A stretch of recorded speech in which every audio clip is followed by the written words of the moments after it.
Bonjour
à tous. Moi, mon rôle, en fait, c'est de prendre, on n'a pas répété juste avant, mais de continuer un petit peu dans l'esprit de ce que M. Tinelli a dit. C'est comment concrétiser justement cette évolution du digital et la synchronisation dans notre vie réelle, finalement. Et ce que j'ai voulu partager avec vous, alors là aussi en 20 minutes, je me suis déclenché un petit chrono personnel, c'est d'illustrer finalement l'évolution finalement des marques de grande conso, parce que nous sommes une marque de grande conso, alimentaire de surcroît, et qui du coup a fait accompagner sa marque, parce que c'est une marque qui est relativement une vieille marque, Schweppes, mais qui a su se donner l'agilité pour évoluer et faire évoluer la marque dans le monde digital. C'est moi qui vais... Ah. Ça n'est pas Cartier. C'est quoi ? Ah oui, pardon. On va y arriver. Alors, Monsieur Tinelli parlait d'ADN de marque. C'est, je pense, la clé. C'est qu'il ne faut surtout pas se perturber et essayer de créer des plateformes ou des campagnes publicitaires qui ne collent pas à l'ADN de la marque. Alors, je vais aller un petit peu vite, mais Schweppes, c'est une marque qui a 229 ans. Et depuis 229 ans, je peux vous garantir que j'y travaille depuis quand même pas mal de temps maintenant, mais depuis 229 ans, elle n'a pas bougé d'un iota sur l'ADN de sa marque. C'est-à-dire que depuis 229 ans, c'est une marque qui a accompagné la gentry anglaise dans les petits cocktails et qui s'est au fur et à mesure mélangée avec du gin tonic.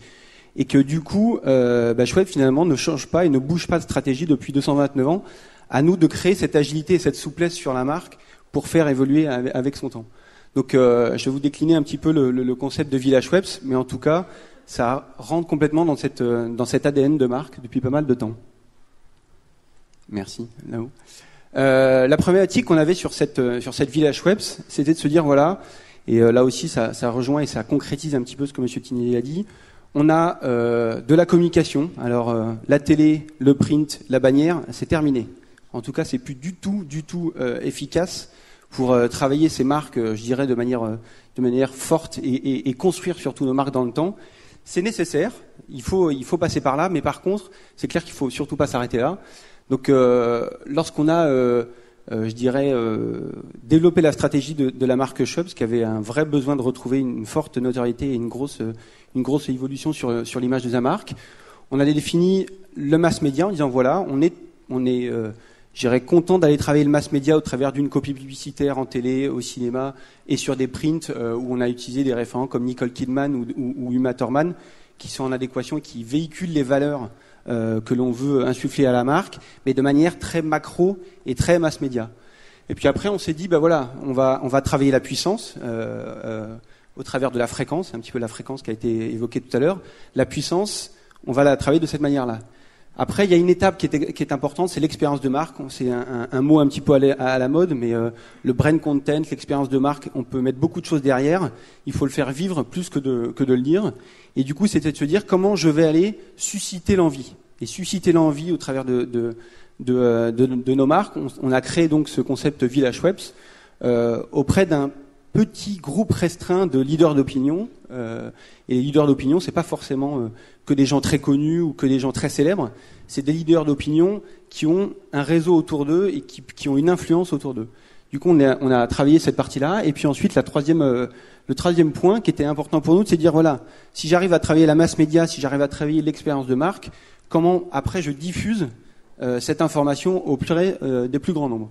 Et du coup, on a allé travailler ce concept-là au travers de, je dirais, les 2-3 dernières années sur de la proximité. Et c'est là où toute la stratégie digitale qui a été mise en place a porté ses fruits. Donc, ce concept Village Schweppes, je vais revenir un petit peu sur cette historique-là, mais le concept Village Schweppes, il avait pour nous une triple vocation. Ces leaders d'opinion, et là je vais aller travailler vraiment l'expérience pure sur le moment de la Village Schweppes qui dure 15 jours au moment du Festival de Cannes. En tout cas, il y a maintenant 5 ans, on l'avait initialisé comme ça. Puis ensuite, ce qu'on appelait la Village Schweppes pour tous, c'est dire comment je médiatise au maximum. J'ai travaillé mon intelligence, je travaille ma fréquence. Mon intelligence là-haut, ma fréquence sur la base du triangle. Et puis après, comment je peux me servir en fait des nouveaux outils et de ce développement de la stratégie digitale pour aller nourrir mon cœur de cible, mon cœur de communication. Alors je ne le touche plus, du coup la petite... je veux bien que vous la passiez pour moi. Rapidement, donc l'expérience, rassembler les leaders d'opinion derrière un concept gagnant. Là, c'est un concept qui dure 10 jours. Et croyez-moi, en termes de prise de risque des équipes, c'est une vraie prise de risque que de se dire, je vais mettre un budget conséquent sur 10 jours, et il va falloir que j'anime tout ça pendant les 365 jours restants. Donc vous voyez, de 2008 à 2012, il y a eu là aussi une vraie évolution, c'est-à-dire qu'en 2008, il y a eu pour le coup, parce que on l'a lancé à ce moment-là, une vraie grosse prise de risque. Puisque là, l'ère du digital, en tout cas pour la marque Schweppes, n'était pas encore lancée, et on avait vraiment un concept, je dirais, offline puissant, mais qui petit à petit, et au fur et à mesure du temps, s'est transformé en concept offline en 2008 à quasiment online sur les 2 dernières années. Donc, concept événementiel et vraiment très offline en 2008.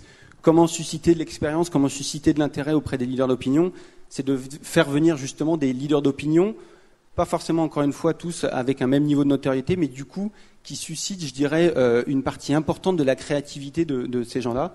Du coup, beaucoup de musiciens éclectiques. Ça va de la pop star à des punks, à des DJ, à des choristes, même un groupe corse.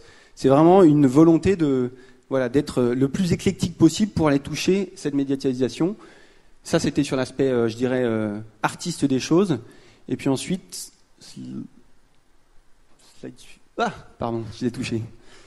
Et ensuite, la partie là, qui est un peu plus, je dirais, people, mais people dans le sens renommé et reconnu comme tel, qui sont plutôt là pour le coup des artistes de cinéma, de télé ou autres, type Dujardin, Poulvord ou autres, qui sont là aussi un aura qui n'est pas dans le domaine artistique musical, mais dans le domaine artistique cinématographique.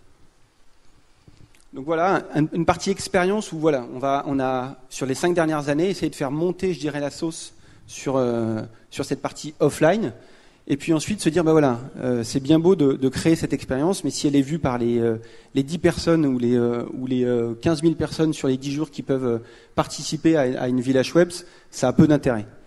Du coup, on s'est dit comment je vais aller médiatiser au plus grand nombre cette Village Schweppes. Je me suis permis donc de créer du contenu au travers de cette expérience auprès de leaders d'opinion. Comment ce contenu, je vais pouvoir par ricochet, d'abord sur le offline, mais après, je vais rentrer un petit peu plus dans le détail sur le online à la fin de la présentation, mais comment je vais pouvoir susciter en fait et me générer moi-même du contenu pour aller le diffuser après au plus grand nombre.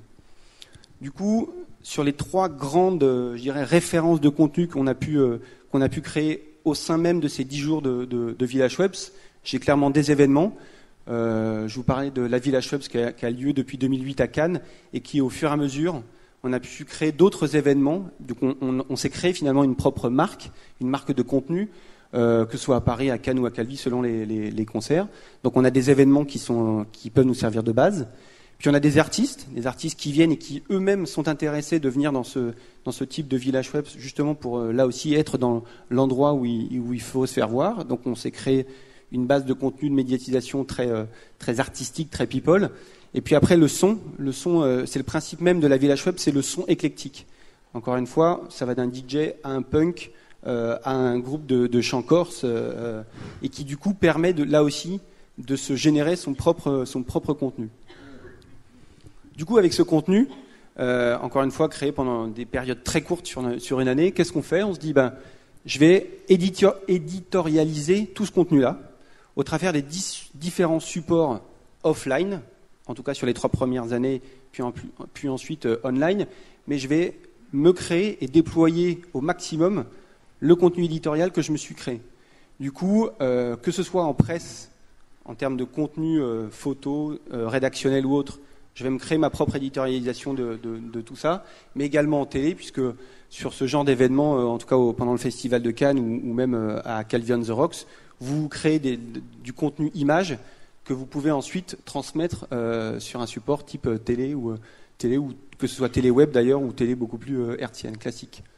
Du coup, avec ce contenu, je me crée mon éditorialisation télé ou presse. En termes de radio, là aussi, comme je me crée mon contenu par les people, le son ou les événements, je peux me permettre d'inviter des radios et qui eux-mêmes sont génératrices de retransmission d'informations et qui du coup sont intéressés par ce type de contenu. Donc on avait créé un partenariat avec Nova depuis quasiment depuis le démarrage d'ailleurs, depuis 5 ans. La stratégie digitale, et je vais y revenir un petit peu après, je regarde en même temps le timing, ça va, je suis à peu près dans les clous. Et puis ensuite l'affichage digital, c'était de relayer en fait et de profiter de ces démarrages de contenu online en adaptant en fait le contenu d'affichage sur du offline. C'est-à-dire que selon les heures d'affichage, on pouvait changer le contenu de notre affichage, ce qui était assez pertinent, évidemment, et on parlait de contenu qui pouvait varier selon, qui est tout le rêve de tout marketeur, de changer le contenu en fonction de la cible ou autre. Là, on changeait le contenu en fonction des horaires. Vous ne regardez pas la même chose à 18h que vous ne regardez pas la même chose à 19h ou lorsque vous sortez vers minuit ou que vous commencez à aller vers des établissements de nuit. Donc là aussi, il y avait une adaptabilité par rapport aux horaires. Et ce qui nous a permis, là je vous ai mis les 4 dernières années, de créer, parce que le ROI est un levier parmi tant d'autres. On croit beaucoup plus, nous en tout cas sur les marques de notre groupe, que ce soit Schweppes, Oasis ou Orangina, à la créativité clairement. Et le levier n'est qu'un levier parmi tant d'autres. Et lorsque vous regardez la première année, on avait à peu près, je pense que ça faisait 90 000 € de retombées. Je peux vous dire que le risque était nettement plus important sur la première année que ce qu'il est sur la dernière année. Je crois que c'était en 2012, sur le dernier chiffre que je vous... Non, c'était en 2011, pardon.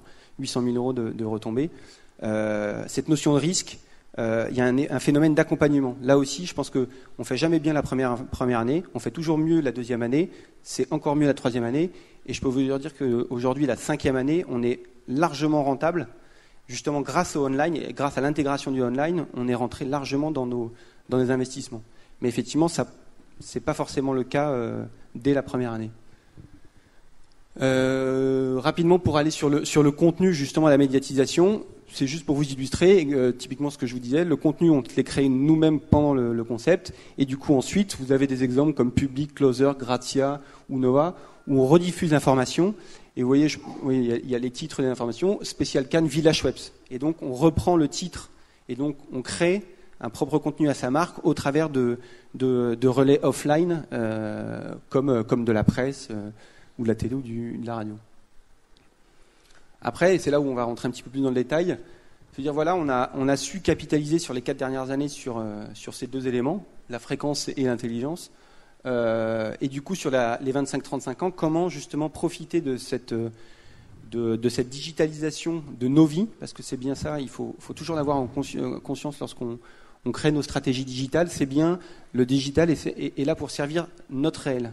C'est pas l'inverse qui se fait, c'est que il faut toujours se dire quel est l'apport réel et concret que peut avoir une stratégie digitale au sein de nos marques. Même si nos marques doivent être plus adaptables, elles doivent être plus agiles évidemment, mais c'est bien le digital qui est au service des marques et pas l'inverse. Du coup, on s'est créé autour finalement de cette Village Web qui était existante, un propre écosystème de stratégie digitale que l'on a relayé de différentes manières et selon ce que l'on voulait y mettre, je dirais, selon nos objectifs de marque. Donc, je ne vais pas rentrer dans tout le détail, mais pour les citer, je vais rentrer dans le détail d'un site de contenu éditorial qu'on a créé, qui s'appelle On vit la nuit.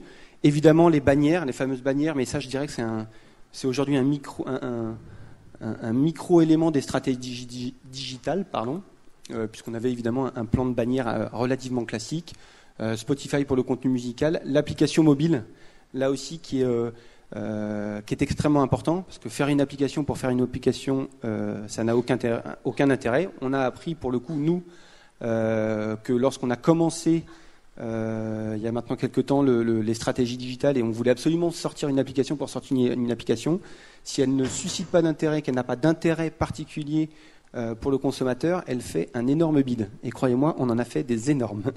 Donc là maintenant, on est plutôt rodé sur le sujet, mais l'application mobile peut être un formidable outil et surtout un accélérateur de changement de perception de vos marques. Ensuite, on parle d'expérience produit, voilà. Et puis je vais terminer par les autres, mais voilà. Et puis le troisième point qu'on va reprendre un petit peu plus en détail, c'est ce qu'on a appelé nos e-canettes. Encore une fois, on est dans le monde réel. Je dirais c'est un écosystème. C'est pas juste pour se faire un écosystème digital, pas pour se faire plaisir, mais bien pour faire plus de business. Et il faut toujours l'avoir en tête, et c'est pour ça qu'on a lié en fait nos expériences que l'on peut avoir et créer notre contenu sur nos marques, mais surtout aussi l'expérience produit. Ce qu'on appelle l'expérience produit, c'est vraiment insérer en fait cette stratégie et cet écosystème digital à nos produits et quasiment, je dirais, clé en main et factuellement dans la main. Du coup, je vais rentrer un tout petit peu plus dans ces trois exemples. On vit la nuit, c'était justement de sortir de la Village Web. Alors, parce que c'est un concept qui existe depuis 4 ans, 5 ans pour nous. C'était de se dire, voilà, comment finalement la Village Web, c'est un concept maintenant presque online qui vit par lui-même, mais qui vit sur des périodes très spécifiques dans l'année. Comment finalement j'arrive à relayer en fait cette information et nourrir en fait ma plateforme de marque toute l'année, du 1er janvier au 31 décembre. Surtout que en tant que produit de grande consommation, un soft drink c'est quand même un produit relativement saisonnier. Et du coup on avait ce besoin, je dirais, de prendre de manière concrète et de manière poussée la parole toute l'année. Du coup on a créé notre propre site de contenu éditorial qui s'appelle On vit la nuit. Petit jeu de mots avec la Village Schweppes, mais qui n'est pas brandé Schweppes. C'est important, c'est que ça nous permet de relayer notre information, mais ça permet aussi de se nourrir d'autres informations. Il est géré par des professionnels de l'édition, c'est-à-dire qu'on a fait un partenariat avec Webedia, je ne sais pas si certains d'entre vous connaissent, et qui du coup permet de relayer et de nourrir cette plateforme On vit la nuit, mais ce qui évidemment permet là aussi à nos propres marques, enfin à notre propre marque en tout cas sur la marque Schweppes, de relayer l'information et de créer son contenu sur l'ensemble de l'année. Avec un tas de rubriques, je vous l'ai mis pour exemple, mais que ce soit tout ce qui est événementiel, et Dieu sait s'il y en a dans le monde de la nuit, et ce côté festif est important, donc tous les bons événements, je vous invite d'ailleurs à aller la voir, hein, mais tous les bons événements qui vont avoir lieu ou qui ont eu lieu en termes de photos, en termes de lieux, en termes de restaurants, de nouveaux lieux qui vont ouvrir, tout est dans ces rubriques-là.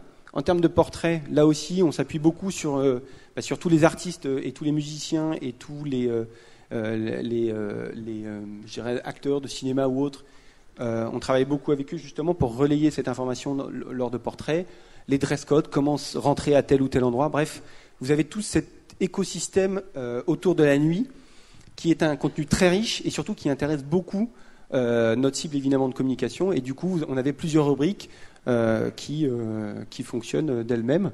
Et surtout, c'était un site qui n'existait pas il y a encore 6 mois. Donc on l'a lancé exactement en même temps que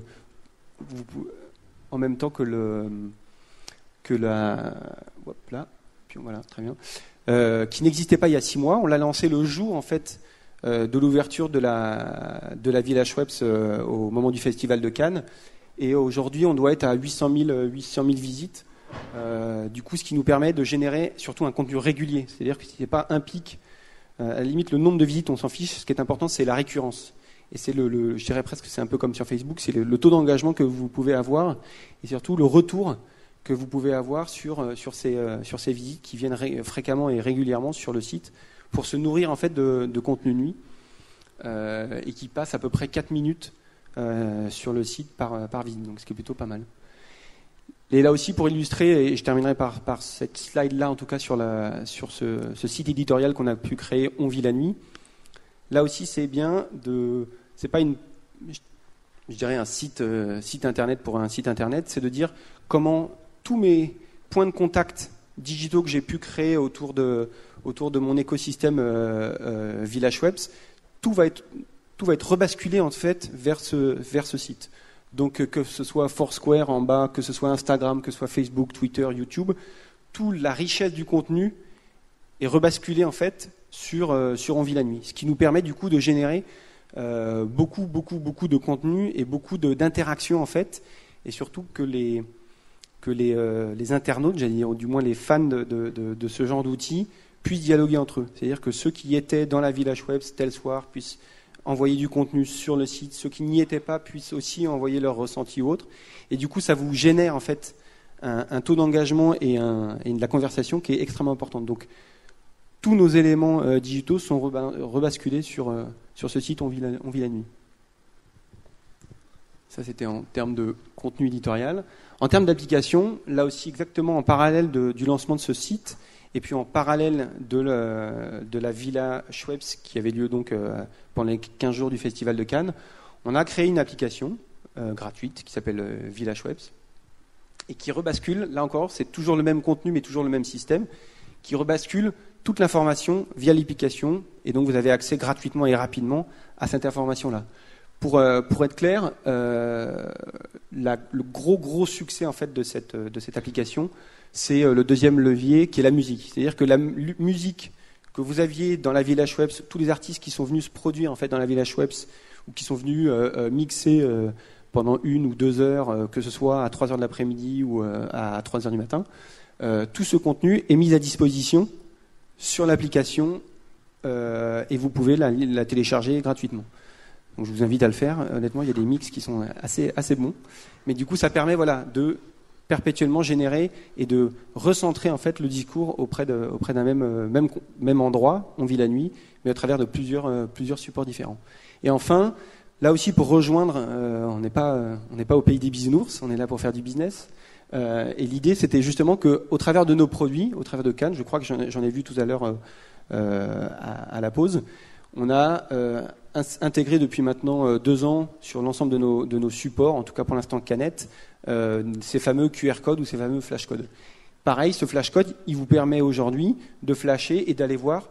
Et là, c'est selon je dirais ce que l'on souhaite y mettre, mais c'est où la nouvelle pub qui sort, où le nouveau produit qui va sortir, ou la vidéo de la Villa Schweppes, ou la webcam qui est en direct en ce moment sur la Villa Schweppes. Vous pouvez créer en fait votre propre contenu. Et juste par expérience personnelle, ces QR codes, je les ai mis il y a 2 ans sur ce type de canette. On l'a fait parce qu'on l'a fait et on était très content de le faire. On avait des retours, parce que vous pouvez mesurer évidemment le nombre de flash codes qui sont faits sur vos produits, qui est là aussi en termes, si on calcule en termes de ratio et en valeur relative, le nombre de flash codes qui sont flashés par rapport à vos nombres de canettes, c'est dérisoire. En tout cas, il y a 2 ans, c'était dérisoire, et même aujourd'hui, c'est encore des pourcentages qui sont très faibles, qui sont peut-être l'ordre de 2-3%. Il n'empêche que si vous regardez en valeur absolue, moi j'ai été impressionné en tout cas de l'évolution et la rapidité avec laquelle le consommateur, le fan, je dirais vous ou moi, on prend l'habitude de flasher ce genre de choses. Aujourd'hui, on doit être autour de 400 000 flashs qui sont faits sur les canettes. C'est-à-dire que en valeur relative par rapport au nombre de canettes qu'on peut produire, c'est pas grand-chose. Mais moi, j'ai plus été impressionné par le nombre et la progression rapide du nombre de flashs qui sont faits sur ces produits. Et du coup, demain, parce que très honnêtement, je ne le sais pas encore, mais demain, si toutes mes promotions, parce qu'on peut aussi, j'aurais pu vous parler de promotion et de fonds linéaires, mais je vais arrêter, ça va être ma dernière slide. On peut imaginer demain que la promotion, elle passera par ça. Et nous, on doit être prêt, en tout cas être suffisamment agile pour être prêt. On va passer. On peut passer. Et juste pour terminer, voilà. Et c'est aussi ce côté marketing réel. Là aussi, c'est créer du contenu instantanément. Ce qui est intéressant en fait dans nos marques, et ça rejoint aussi cette notion de prise de risque, c'est que nous, on trouve ça plus intéressant que les consommateurs ou les fans prennent la parole sans que nous, on s'adresse à eux. Il y a ce côté mass média où on envoie un message. Il y a ce côté Facebook ou autre où vous pouvez dialoguer avec vos consommateurs. Maintenant, ce qui est intéressant, c'est qu'aussi, ces consommateurs ou ces fans ou même ces critiques que vous pouvez recevoir de la part de gens qui vous consomment ou qui vous consomment pas, ça permet quand même de créer ce dialogue-là. Et nous, on est très à l'aise justement pour qu'il y ait une espèce d'écosystème qui se fasse. On est obligé entre guillemets de lâcher la bride sur ces choses-là et ne pas être forcément maître de tout ce qui est dit ou tout ce qui est fait sur nos marques. Et je crois que j'ai 2 slides encore qui parlent un petit peu. Mais tout ça, pourquoi faire Au-delà des chiffres qui sont ici, moi, juste d'un point de vue très marketeux, ce qui m'a le plus impressionné, c'est les 2 premiers. Alors, j'avais plus les chiffres en tête, donc je ne vous les ai pas mis. C'est les notoriétés de marque. En termes par expérience sur le offline, effectivement, on a une fréquence et une puissance qui est importante et nécessaire pour faire évoluer sur 2 ans, 3 ans les notoriétés de marque. Moi, ce qui m'a vraiment surpris, agréablement surpris, c'est la rapidité avec laquelle les notoriétés de marque ou les items d'image que l'on peut suivre évolue avec justement cet écosystème si la stratégie digitale est mise en place et est pertinente. Vous avez en une année, vous pouvez drastiquement changer votre image et drastiquement faire évoluer votre notoriété. Et puis après, c'est juste des chiffres voilà, sur les 15 jours générés pendant que l'on a pu observer pendant la Villa Schweppes à Cannes. C'est 1 million de hashtags. 1 million de hashtags sur 10 jours, nous, on était assez contents de ce que ça a pu générer. Et puis, là aussi, je pense que c'est important, et c'est peut-être un autre sujet ou un autre jour, mais il faut bien choisir sa stratégie digitale. Facebook, c'est bien pour certaines marques, mais pas forcément pour tout le monde. Twitter, c'est bien, mais pas forcément pour toutes les marques. Et du coup, il faut savoir aussi adapter sa stratégie digitale selon ce que l'on veut faire ou ce que l'on veut dire avec nos marques. Typiquement, Schweppes n'est pas une marque très puissante et très active sur Facebook et on n'a pas de grosse velléité à le développer plus que ça. Par contre, on a une autre marque de notre portefeuille qui est Oasis. Là, par contre, est beaucoup plus tournée vers Facebook que vers Twitter. Donc, il faut savoir aussi adapter, je dirais, son discours et sa stratégie digitale selon son ADN de marque.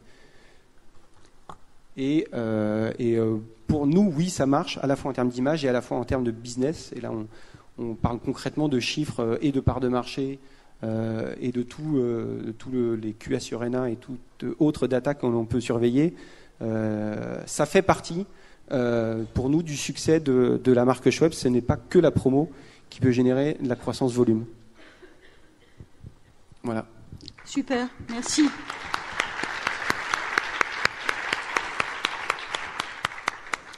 Si vous voulez vous asseoir.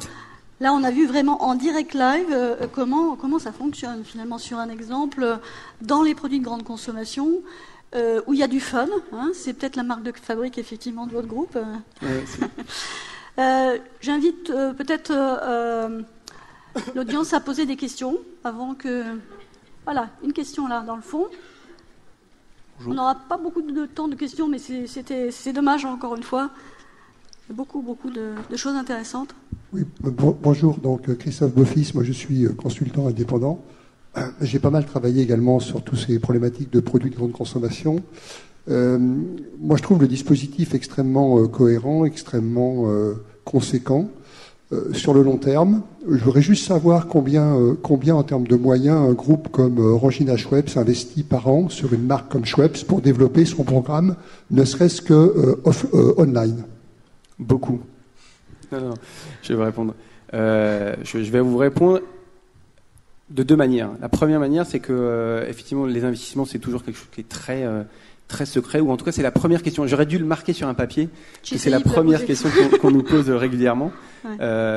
C'est un ratio qui est entre, selon les marques, effectivement, et je vais revenir plus concrètement sur ce cas-là. Hein, Mais des marques de grande conso, on peut se situer entre 10 et 14% de notre chiffre d'affaires. Après, la masse, évidemment, le poids de la marque est importante. Schweppes, c'est la 3e marque des soft drinks, mais qui est très très loin, par exemple, derrière sont le numéro 1, qui est Coca-Cola Regular. Ensuite, en 2e, vous avez Oasis, et en 3e, vous avez Schweppes. Mais qui sont de l'ordre, vous avez un Coca-Cola qui est à 50%, et vous avez un Schweppes qui est à 4,5%. Donc le delta, si vous voulez, entre le premier, les 2 et 3e est énorme. Donc je pense que ça oscille énormément entre 10 et 14%, sachant qu'il y a un gros facteur masse qui est quand vous êtes un gros intervenant, vous êtes à 10, et quand vous êtes un petit intervenant, vous êtes à 14. Il y a une grosse différence aussi de budget. Mais je vais pour être encore plus concret sur la Villa Schweppes, c'est un très gros investissement pour nous. C'est à peu près une très grosse vague média télé. Alors après, à chacun de voir et de le calculer en net, en brut. Mais ça veut dire que c'est un gros risque. Quand je parlais de risque, pour nous qui faisons finalement peut-être, je dirais 3 ou 4 vagues télé par an, de décider, je peux vous dire que ça a été compliqué la première année, de décider de dire je ne vais pas faire de télé et tout ce budget-là, je vais le mettre sur un événement qui va durer 10 jours. On a un COMEX et un EXCOM qui est extrêmement compréhensif et surtout qui nous incite à prendre des risques. Donc voilà, 2 vagues télé, je dirais. D'accord. J'allais vous demander si c'était plus lourd ou non qu'une campagne traditionnelle. Finalement, vous avez déjà... 2 vagues télé. La réponse est là. Schweppes, c'est une marque internationale. Comment finalement vous allez vous appuyer là-dessus avec justement vos relais online pour déployer cette stratégie Alors là, on rentre plus dans le contexte, je dirais, de l'entreprise au niveau européen. En fait, c'est un petit groupe européen et tout ce qui est fait ici est franco-français. Et en fait, on a peu de ponts en fait avec d'autres business units européennes, puisque la marque Schweppes appartient à 3 propriétaires: Coca-Cola pour l'Amérique et les pays anglo-saxons, au groupe auquel on appartient Orangina Schweppes Suntory pour l'Europe, principalement l'Espagne et la France, et l'Asie, ça appartient encore à Cadbury. Donc là, encore une fois, on peut en discuter, mais c'est moins pertinent. On comprend mieux. Mais voilà, non, en tout cas, c'est des activations qui sont franco-françaises. La com est franco-française, qu'on a revendue, je dirais, à d'autres business units qui sont très proches, comme l'Espagne ou la Belgique, mais c'est très local. Ce que je retiens, en tout cas, c'est l'importance, dans l'ordre d'apparition à l'écran, si je puis dire, du contenu. C'est le côté fondateur. Après, on déploie sur tel ou tel support, mais l'important, c'est le contenu par rapport à l'ADN de la marque. Je dirais que ça vient équilibrer, pour rejoindre le point de M. Tinelli, ça revient à équilibrer en fait la fréquence et l'intelligence. On a commencé par la fréquence il y a 4 ans, mais il y a 3 ans, on a décidé de rééquilibrer en fait l'intelligence et la fréquence entre le contenu et la masse média. On en a besoin évidemment aussi, mais on a un équilibre qui pour nous est extrêmement important de développer, qui est de 50-50 entre la fréquence et l'intelligence. Bien, merci. Merci à vous. Je ne vois pas d'autres questions, à moins que... Non ? Bien. Merci. Dernière toute petite question, parce que c'est vrai que... Toute dernière question. Bonjour, Elie Lieberman d'Item. Il y a 20 ans, Clan Campbell avait fait quelque chose d'assez similaire, qui était la nuit des clans. Au bout de 6 ans, ils ont fini par arrêter. Est-ce que vous pensez que le fait d'avoir maintenant à disposition une stratégie digitale va vous permettre de perdurer plus longtemps? Et si oui, quelle va être l'évolution du concept? Je pense que pour avoir travaillé un petit peu dans les spiritueux auparavant aussi, la nuit des clans était un très très bon écosystème, parce que c'est a commencé dans les années 85, je crois, quasiment, dans les années 90, jusqu'en 2000. Était un très bon système, presque en avance sur son temps, puisque c'était un petit peu ce que le digital est aujourd'hui dans les expériences de marque. Après, il y a un facteur qui est venu, entre guillemets, un petit peu tuer le concept de la nuit des clans, c'est la loi Evin. C'est pas tant le concept en lui-même, parce que je pense qu'ils auraient pu faire évoluer leur concept et accompagner ce développement de la nuit des clans, qui avait un dispositif qui était très pertinent, puisqu'ils allaient du offline avec un média très classique, de l'affichage et autres, mais quelque chose qui était relativement en avance et avant-gardiste à ce moment-là, c'était tout ce qui était événementiel, tout ce qui était ce qu'on appelle nous maintenant le hors-média. Et ils ont su créer ce hors-média et cet événementiel en plus du offline. Maintenant, quelque chose qui est venu un petit peu, je dirais, freiner cette dynamique, c'est la loi E20 plus que le concept en lui-même, qui aurait pu évoluer, à mon avis, fortement. Je ne sais pas si ça répond à votre question. Nous allons en rester là, parce que je pense que le domaine des nous allons essayer de passer du domaine des spiritueux à un domaine assez ludique aussi. Nous allons donner la parole, si vous voulez bien, et merci encore parce que c'était très intéressant. Au revoir.